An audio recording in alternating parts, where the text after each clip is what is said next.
You're listening to Switched On Australia, the podcast that tracks the opportunities and challenges of electrifying everything, everywhere. Switched On is brought to you by the publishers of Renew Economy, Australia's best informed, most read website focusing on the green energy transition, and is supported by Boundless Earth. Boundless Earth uses philanthropy, investment and direct advocacy to help Australia become a global force in a decarbonised world. Hello and welcome to Switched On. I'm Anne Delaney. Thanks for joining me. Now imagine the lights in your home flicking off, your fridge stop humming, the ceiling fan slows to a standstill, the aircon powers down, and the heat begins to build. Now imagine that happening not once or twice a year, but nearly every week. Across Northern Australia, thousands of First Nations households are living with that reality, the result of a national experiment with prepaid electricity that's quietly leaving people in the dark, sometimes dozens of times a year. Unlike other Australians on post-pay arrangements, where disconnection is a last resort used by retailers, prepayment works like a prepaid phone. Households top up their meter with credit. When the credit hits zero, the supply cuts automatically, and often without warning.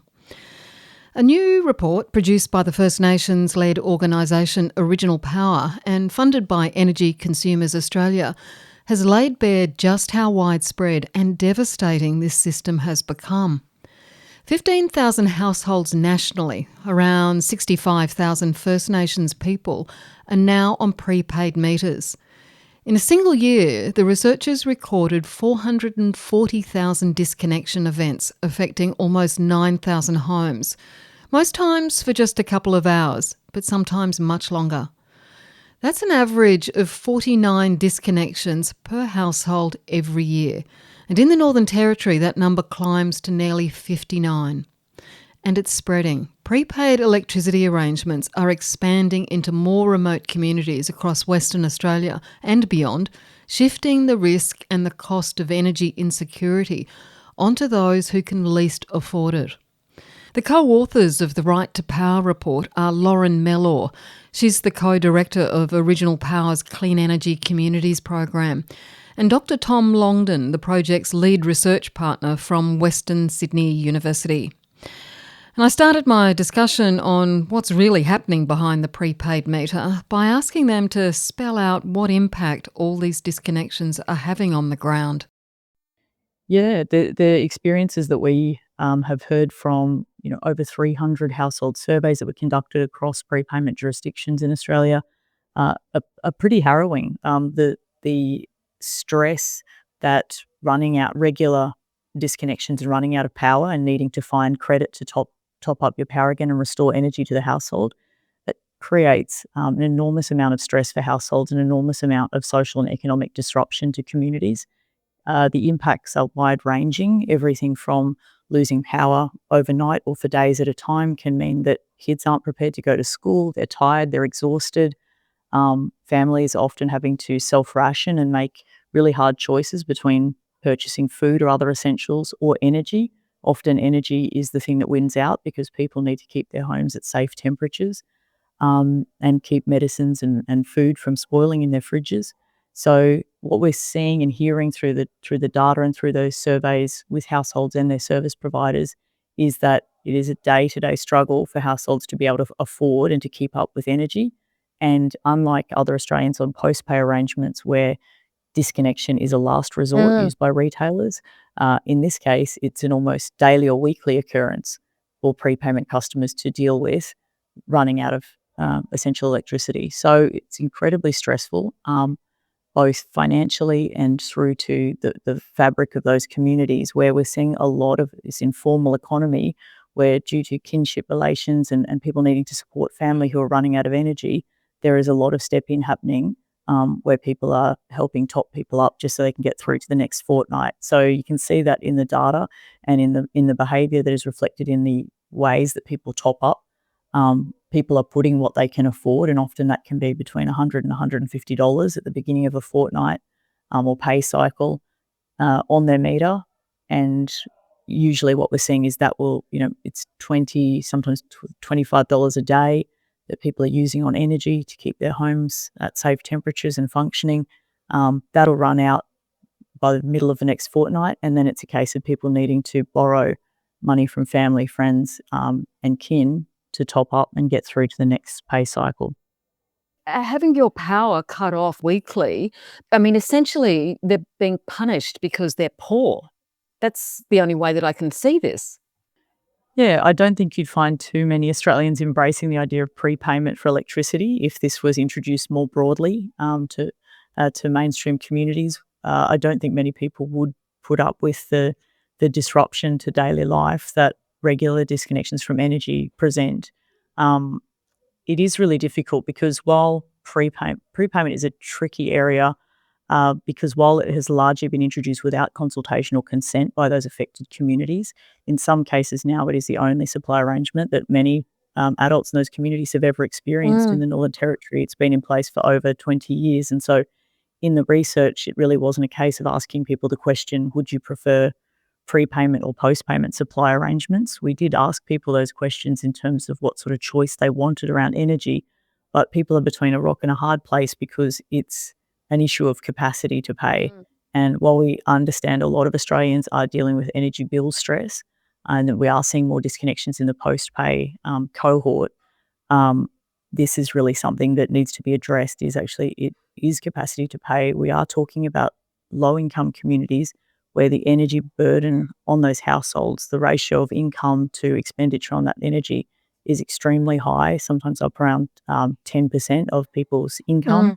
is being spent on energy, and people still aren't able to remain connected 100% of the time. So it really is an area where we need more targeted support. But what we're seeing at the moment is retailers are avoiding responsibility to this class of customers, and we see that in the lack of targeted concessions that are being applied to low-income customers. And we're seeing that in the lack of hardship protections in general and consumer protections for prepayment customers. That's the area that this research really focused on. We asked the question of communities and service providers, what measures would help you stay connected in a prepayment scenario? And communities had some really great solutions. So that's really one of the distinctive pieces about this work, is that these are solutions that have been put forward by the customers and communities that are impacted the most by energy insecurity through prepayment. You guys have done this big report, but can you just explain to me, how does this prepayment system work for electricity? Yeah, so a lot of Australian energy customers would be unfamiliar with prepayment as a supply arrangement. Most people are used to getting a bill every quarter from their energy retailer and having some time to pay that off. For prepayment supply arrangements, it works similar to a prepaid mobile phone, where a household needs to go and, uh, you know, and pay for credit to top up their household meter in the form of a voucher, and they'll bring that home, plug that credit into the meter, or use an app to top up their meter, and then they have energy to the household as long as that credit is in balance. Once that credit expires, though, the home is automatically de-energized and the household loses access to all the basic functions of a healthy home that are connected to electricity, such as heating, cooling, refrigeration, etc. Tell me, what's the history of these prepayment options? Why are they there? So you ask governments that operate with prepayment supply arrangements in their jurisdictions, and they will often give you very different answers as to why prepayment exists. But by and large, prepayment has been iteratively introduced to regions with high First Nations populations, who are considered to be low income populations, where there is considered to be a lack of a capacity to pay for electricity costs, and retailers are concerned about holding liabilities for unpaid energy bills on their books, and have advocated for the introduction of prepayment in many cases. I guess the story of the rollout of prepayment across the country is quite interesting. It was actually first introduced into South Australia, and then the retailer actually disappeared. And so we have a framework at the moment where it predominantly operates in the Northern Territory, Queensland, Western Australia, and South Australia. In some cases, so in the Northern Territory and Western Australia, it is possible to switch from prepay to postpay, at least Uh-huh. theoretically. There's a cost of doing so in one case in the Northern Territory, and also there needs to be an awareness that there's a choice that people can actually take. And that's one of the key things that we're doing in the research is also trying to basically understand the difference between what's written in documents and what actually happens on the ground. And so there's some cases where, with different hardship policies, there's some cases where there potentially is a document that outlines what a hardship policy would be for prepayment customers, but that doesn't necessarily mean that it gets applied. It's the same things for concession payments for energy. In many cases, there are concession payments that prepayment customers can apply for, but they don't know about them. Or in the Northern Territory, they actually have to apply for them each year and revalidate their concession status. And so the concession gap is actually quite great in terms of how many people actually do get concessions applied. Right. But just in terms of, whether or not people can choose the prepay option or the post-pay option, which obviously the majority of Australian customers are on, the retailers say that there is a choice, but in reality there isn't? Historically, prepayment has always been used in low-income communities where it's convenient for retailers to flip the risk Mm. of non-payment of energy bills onto the customer and flip the risk of disconnection to the customer as well. And so prepayment is always associated with greater energy insecurity, greater disconnections, and less access to consumer protections and support. And so we've seen prepayment historically rolled out in low-income communities in the UK and elsewhere. In Australia, there is a racialised component to that rollout Mm. in which it's almost exclusively First Nations communities across the north of Australia and now parts of South Australia, where prepayment is the default or even mandated supply arrangement for First Nations energy customers, and that can be urban, regional, or remote energy customers. You refer to the hardship provisions. Every other customer in Australia has access to hardship provisions from their retailer if they so qualify. But what you're saying is that under this prepaid system that they don't have access, that same access. So we actually did interviews with service providers as well, and that included many of the retailers.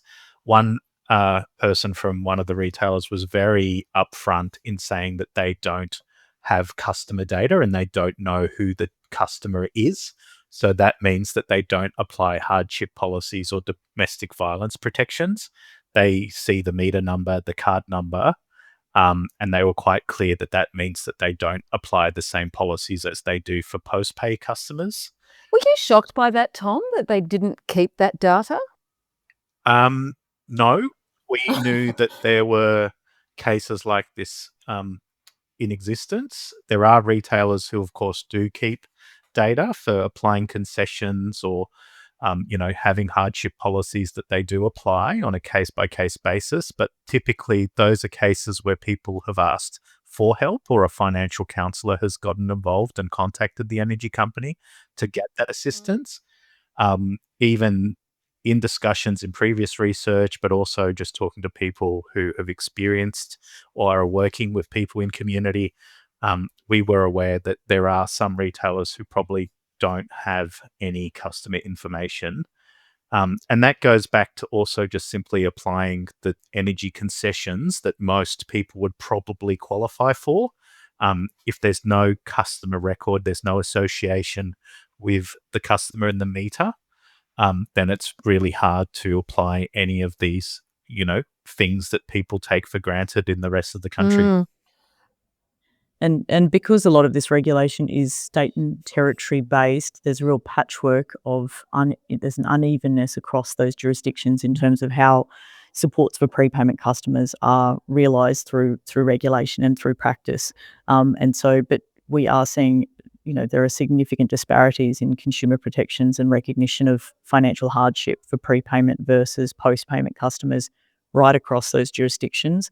And as Tom was saying, a lot of what came through in the research and in the interviews with retailers themselves was that there is targeted support on paper for low-income customers in terms of concessions, but eligibility requirements, particularly in the Northern Territory, are so onerous that only between 5 and 15% of eligible customers in the prepayment cohort are actually Right. receiving them. So that's a real key recommendation there for retailers, is to do as South Australia has been doing in leading practice, where they have assumed eligibility across the board for prepayment customers on the basis of healthcare needs, aged care or disability status, and they have ensured that those households are automatically included in concessions. And you start to see that come through in the data as well, that South Australia has a much lower disconnection rate than regions like the Northern Territory, where we see targeted support for prepayment customers. So the Northern Territory, compared to the other states that you looked at, that they're considerably worse in terms of protections, and consequently they just have the higher rates of disconnection rates? Yeah, there's a few reasons for that, and I think one of the other pieces this research tried to answer was, how can we make prepayment arrangements more fair and more in alignment with standard energy consumer protections that other Australians uh, can access. And so, disappointingly for this research, we were unable to get data for customers in the Far North Queensland region. Ergon declined to participate in the research, but we did have customer usage data and disconnection rates for all other regions. And you do see some big disparities in the numbers and experience of prepayment customers that are directly related to the types of support and regulatory protections that exist in those regions. Yeah, so in South Australia, it was 14 disconnections per year for the average household. Western Australia, 33. In the Northern Territory, it depends on the retailer. Jacana had 41 disconnections, and Power and Water had 59 disconnections. So there's quite a big difference in those numbers, but that's based on the average for households Oh, so what period is that? in one given year. So, Right. for some customers, it's higher than one disconnection per week. And there's various reasons for why that is. The tariff is different. South Australia has a lower 10-cent tariff that's part of the initial rollout as a learning by doing type of price signal, but have also locked that in with basically a scheme to access federal money for remote solar. Um, the other important thing to know there is whether people can use centre pay or do direct debits differs. And in Northern Territory, that's no longer used. And so one of the things that has happened in South Australia was, with the early rollout of prepayment there, they actually had a sort of procedure of helping people set up centre pay and direct debits so that everyone in the home at least tops up the meter automatically each fortnight. And hence you can see why some of those disconnection rates are getting higher. It's not just, say, it's also the way it's been set up. The way that you can top up differs across those jurisdictions as well. Western Australia is the only jurisdiction that you can actually use an app to top up and access information. Otherwise, it becomes much more difficult. There's online options, but in the Northern Territory, we found in the household surveys, and knew this from past experience, that most people would be traveling to a store to top up. The important thing to clarify there is the average time of disconnection is about 2 hours, and that's pretty consistent across all those jurisdictions. Yeah, right. That issue of topping up for a lot of communities, topping up doesn't actually sound like a simple thing to necessarily be doing. If you've got to travel to the store, there's an issue because of the distances with some of these communities.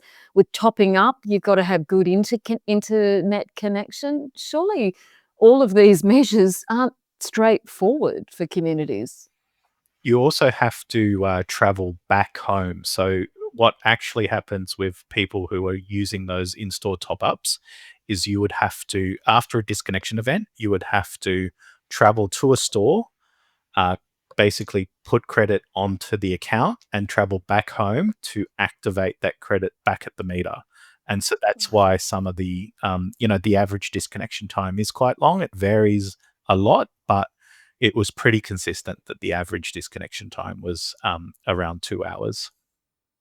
Lauren, you mentioned that in the surveys that you did, that communities were actually making suggestions on what they need, what they want to alleviate the problems of all these disconnections. What was top of list there? Well, there's some pretty low-hanging fruit really for all of the retailers and state and territory governments using prepayment in terms of recommendations to improve transparency and reporting of prepayment customer experiences. That across all jurisdictions, we're not seeing annual reporting in the same way that we do for postpaid customers to understand whether the retailer is doing well in terms of supporting people to have access to electricity, or whether people are struggling with affordability or other aspects of staying connected. So the big first recommendation for all retailers was to improve reporting so that with the type of data that we've been able to obtain for this research, we can start to understand the scale of the problem, the energy insecurity that prepayment customers are experiencing, and only then can we actually start to put in place targeted support and policies to address that. So that's been a really long time that retailers have been able to get away with not reporting these numbers and therefore not have the appropriate supports in place like hardship policies or targeted concessions being applied to those customers to support them. So that's a big one is start with reporting. Tom mentioned earlier that in many retailers don't actually have a customer profile associated with the meter. So it's simply a relationship between the prepayment meter and the retailer rather than actually a customer. So it's really hard then to apply targeted support if that customer has particular life-saving equipment that relies on electricity in the home, for instance, or other health needs. We saw and heard many cases of people being sent home for palliative care arrangements in community that were not supported with coordinated approaches with the retailer to make sure that household didn't experience disconnections. So right across the board, better reporting, then appropriate policy responses need to follow. Our recommendation 3 was that we know a lot of these customers are in financial hardship, but that's not being recognised because we haven't actually set a definition for prepayment financial hardship. And so fixing that big gap would go a long way to actually identifying customers who do need additional support, and that can be done by setting metrics that recognise it might be 2 to 3 disconnections over the course of a couple of months for a certain duration.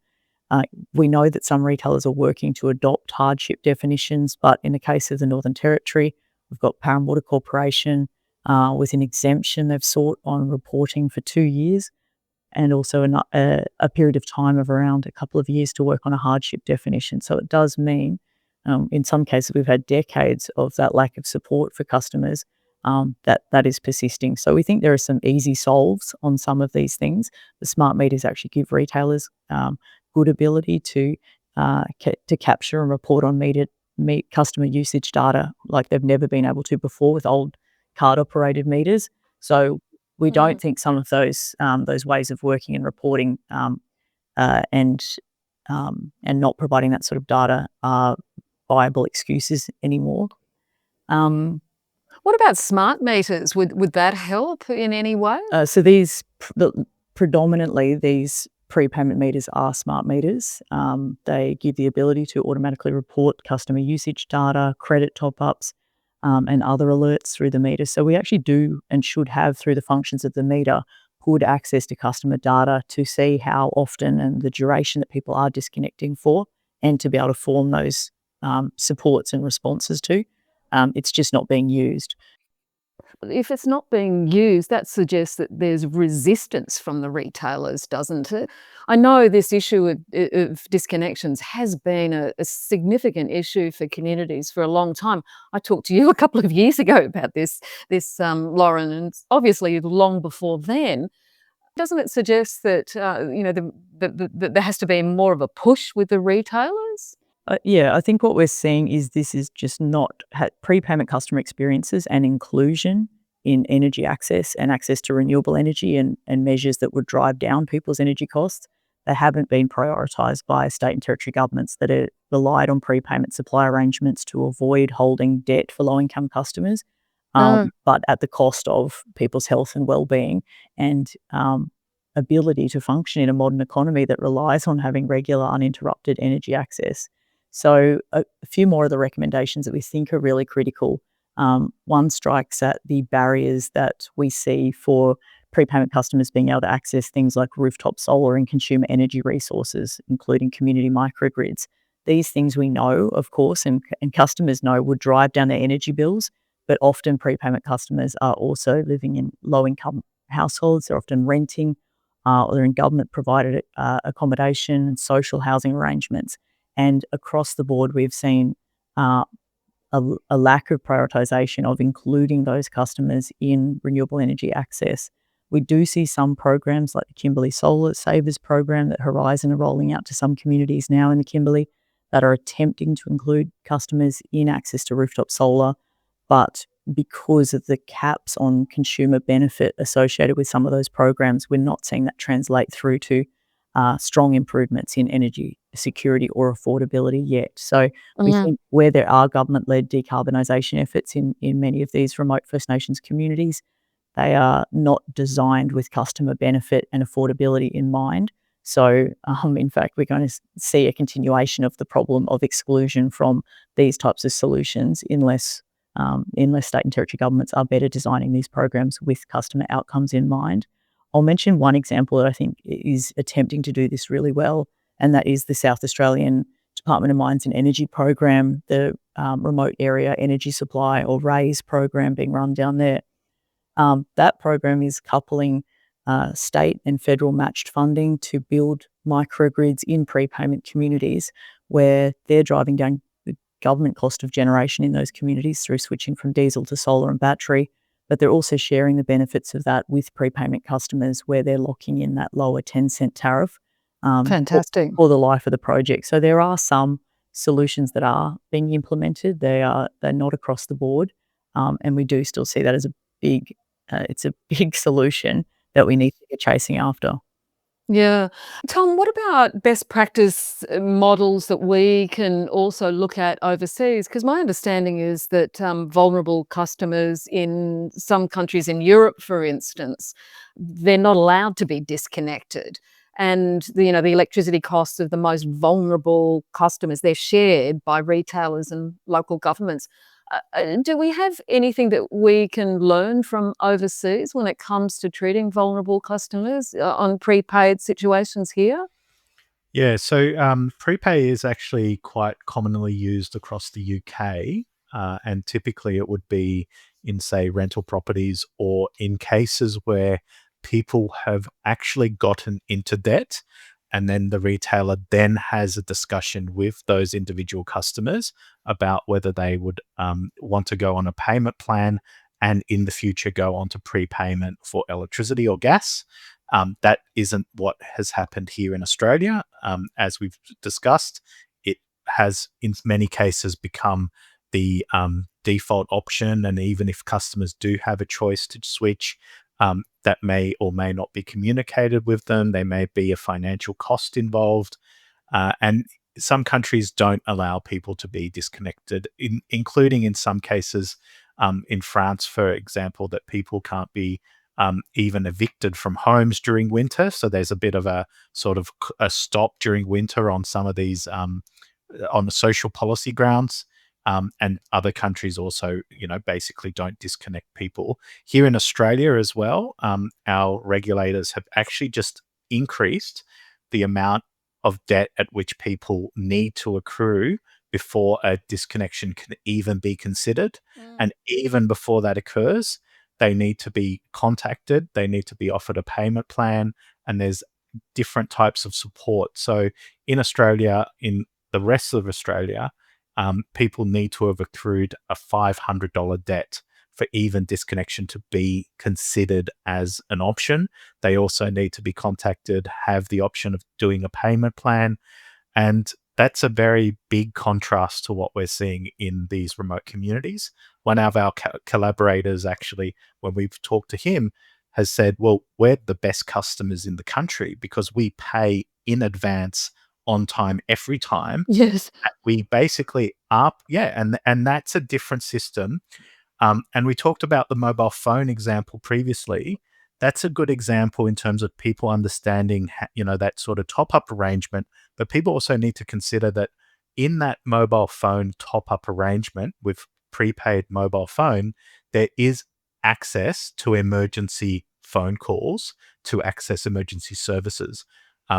There's no sort of emergency circuit in these homes. People are disconnected from power, so that's a complete de-energization of the home. Yeah. In the household surveys, what really stood out across all jurisdictions, that food spoilage and the temperatures being too hot or too cold were the biggest concerns, with over 70% of respondents answering those two options. So it was 77% of people were concerned about food spoilage as an impact of running out of credit and suffering these de-energization events.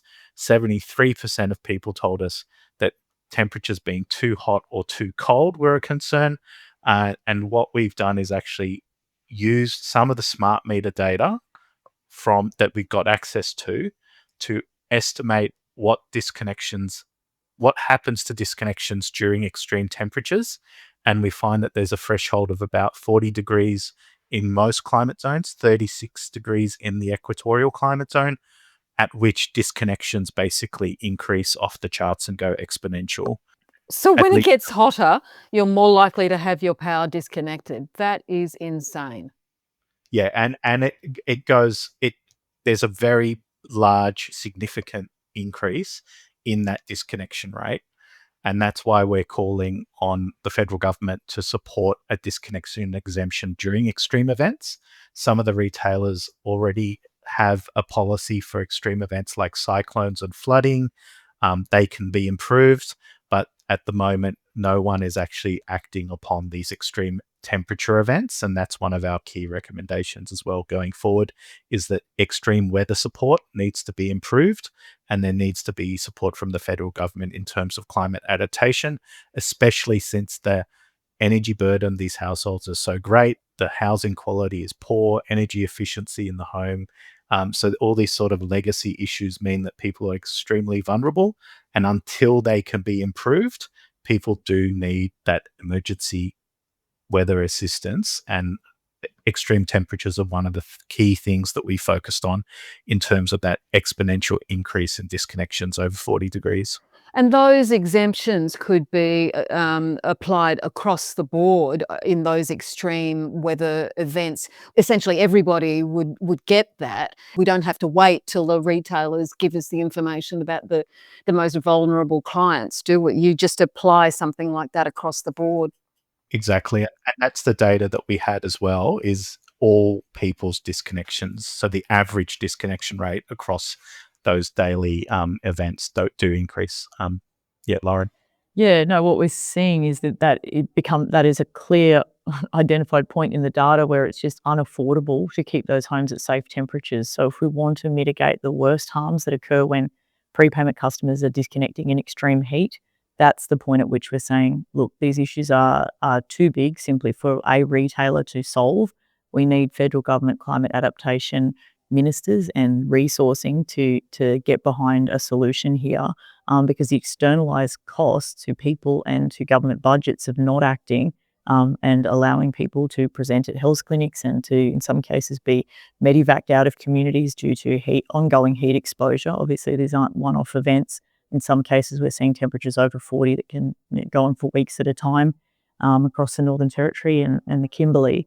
So, yeah, we think one of the benefits of these smart meters, it actually gives us that function it gives us the ability to program a function that would prevent disconnection in response to forecast temperatures above 40. And as Tom said, in the equatorial zone at 36, which means that retailers can, in an automated fashion, take action to protect those customers for a window of time, so that we can avoid the harm and the externalized costs that come with those disconnections. So we think that's a really urgent one that when we're down in Canberra launching this report, we'll certainly be talking to the federal government about resourcing that solution. One of the other things that I picked up from your report was the way that the retailers use the term self-disconnection to explain the disconnections. But that's absolutely misleading, isn't it? If not complete BS. It really seems to imply that people would willingly have their electricity disconnected, their food go off, their machines not function. This language that the retailers are using really obscures the reality of what is going on the ground, doesn't it? It is. It is very misleading. It's quite problematic to characterise these disconnections as a choice. We certainly didn't hear anything from communities or service providers where customers were willingly choosing to disconnect from electricity.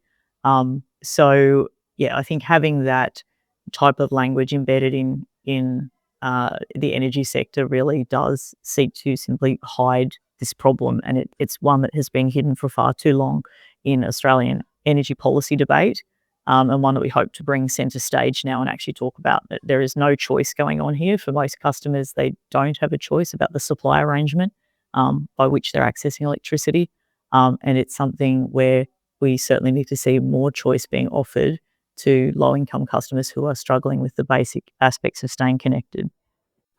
You'll be in Canberra to launch your report. Just a final question to you both. If you could send one message to energy ministers, regulators about this research and what is going on the ground, what would it be?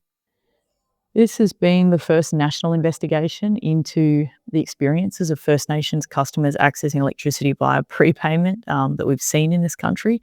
We think the solutions that communities have put forward are practical, achievable, and urgent. And we think governments need to be working with those communities and service providers and retailers to ensure that we have stronger protections that include prepayment customers in access to affordable and fair energy.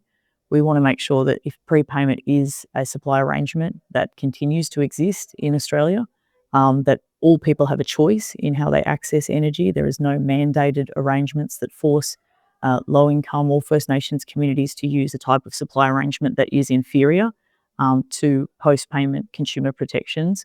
So we do think prepayment can be made more fair, but it requires dedicated attention, resourcing, policy and regulation by state and territory and federal governments to make that the case. So we know energy affordability and access are huge priorities right now in Australia for all energy customers. Prepayment communities need to be considered in that debate, and we need targeted support to overcome these barriers and challenges that we've been seeing. The solutions, they're obvious. Communities are leading on them, building community microgrids that include prepayment, include customers on prepayment meters, sharing the benefits of solar credit to those meters. We're starting to see some of those solutions come through government-led programs and through community-led projects. That's the type of thing we need to see supported and scaled up so that First Nations communities can truly be part of the clean energy transition in this country, regardless of billing supply arrangements. So that's the message we'll be taking to Canberra. Tom, any final comments? Well, we've seen schemes in the past be implemented quite poorly. That's across housing, solar projects, energy projects, even energy efficiency schemes. I think going forward, one of the things that we're proposing is that people consider whether these schemes, and whether they're being new schemes, reinvented, needs to have a consideration of what's actually happening to the household themselves, and whether these schemes will actually help people stay connected to power. In the past, there hasn't been a consideration of community benefit being a thing that needs to be designed into programs. In some cases, we've heard people refer to these behind the meter benefits, or other social and health benefits being considered as a cost to the program rather than a social benefit. And that is something that definitely needs to change going forward. Well, best of luck with your meetings with government. Tom Longden and Lauren Mellor, thanks so much for joining the Switched On podcast. Great to talk. Thank you. And Lauren Mellor is the co-director of Original Power's Clean Energy Communities program. And Dr. Tom Longden is the lead research partner for the Right to Power study from Western Sydney University. And just recapping some of the urgent reforms that the Right to Power report calls for prepaid customers. There's automatic hardship concessions, protections during extreme heat, and a shift to clean community energy that puts people, not profit, first. Because the right to electricity should never depend on your postcode or your payment method. You can find the report at originalpower.org.au. I'm Anne Delaney. Thanks for listening to Switched On Australia. And if you value stories like this, please follow and share the podcast. It helps keep these important conversations in the spotlight.